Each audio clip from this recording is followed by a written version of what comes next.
जर तुम्ही पण फ्रेश तूप बनवायचा विचार करताय तर हा व्हिडिओ तुमच्यासाठी। जर तुम्हाला हे असं फ्रेश तूप बनवायचं असेल तर सगळ्यात पहिल्यांदा काय करावं लागणार आहे, तर सगळ्यात पहिल्यांदा आपल्याला विरजण लावून घ्यायचं आहे। विरजण लावून घ्यायचं म्हणजे जे दुधाची साई राहते रात्रीची किंवा कधीही, त्याच्यात तुम्ही दही टाकून त्याचं विरजण लावू शकता। जर दही नसेल तर त्याच्यात लिंबू पिळून पण तुम्ही टाकू शकता। तर इथे आठवड्याचं हे जे आपलं साई साचलेली होती, ज्याचं दही बनवलेलं आहे मी, विरजण चांगलं लागलेलं होतं, हे मिक्सरच्या भांड्यात टाकून घ्यायचं। त्याच्यात थंड 1 ग्लास पाणी टाकायचं।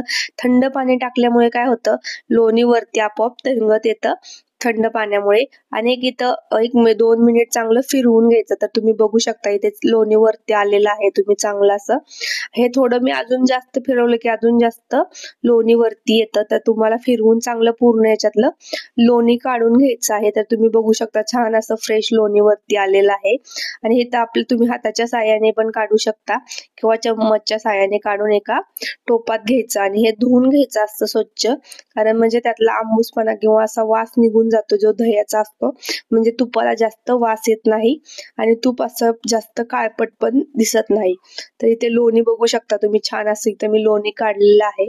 तर इथे लोणी असं जोपर्यंत निघण्यासाठी तुम्ही ह्याच्यासाठी कुठलं दूध वापरायचं तेही तुम्हाला मी सांगते। तर असं फ्रेश लोणी कधी निघतं, जर ते ताजं फ्रेश तुम्ही म्हशीचं दूध वापरत असाल तर त्याची साई जी असते, ते रोज राहिलेली साई असते ती रोज साचवून त्याचं विरजण घातलेल्या डब्यात आपण रोज ती साचवून ठेवायची आणि त्याचं हे असं लोणी निघतं नंतर। तर त्याच्यासाठी फ्रेशच दूध लागतं, कारण पिशवीतल्या दुधातला जास्त साई येत नसल्यामुळे त्याचं असं जास्त लोणी निघत नाही। मी ट्राय केलं होतं पिशवीतल्या दुधाचं पण एवढं निघत नाही, जास्त निघतं पण एवढं निघत नाही फ्रेश लोणी असं। तर त्याच्यासाठी तुम्हाला फ्रेश दूध म्हणजे ताजं दूधच लागणार आहे। म्हशीचं गाईचं तुम्ही कुठलंही वापरू शकता। तर इथं बघू शकता मी लोणी स्वच्छ धुवून घेतलेलं पाण्याने, 1-2 वेळा चांगलं धुवून घ्यायचं स्वच्छ। नंतर त्यातलं पाणी निघण्यासाठी थोड्या वेळ फ्रीज मध्ये ठेवायचं, म्हणजे पाणी आपोआप साईडला जातं। नंतर हे जे लोणी आपण काढून घेतलेलं ते आहे तसं टोपामध्ये आपण गॅसवरती ठेवणार आहे। 5 ते 10 मिनिट फुल गॅसवरती हे असं ठेवायचं, नंतर नॉर्मल गॅस करायचा आणि असंच हे पूर्ण त्याला उकळी येते, पूर्ण ते त्यातलं सगळं पाणी निघून जात नाही तोपर्यंत ते आपल्याला कढवून घ्यायचं। आणि हे कढवल्यानंतर ह्याच्यात मी तुळशीची ही 4-5 पानं घेतलेली आहे, त्याच्यामुळे छान असा वास येतो। तर ती तुळशीची पानं पाण्यात टाकून ह्याच्यात टाकायचं आणि थोडासा पाण्याचा शितोडा द्यायचा, म्हणजे त्याला चांगली ही कड येतो आणि छान असं तूप निघतं।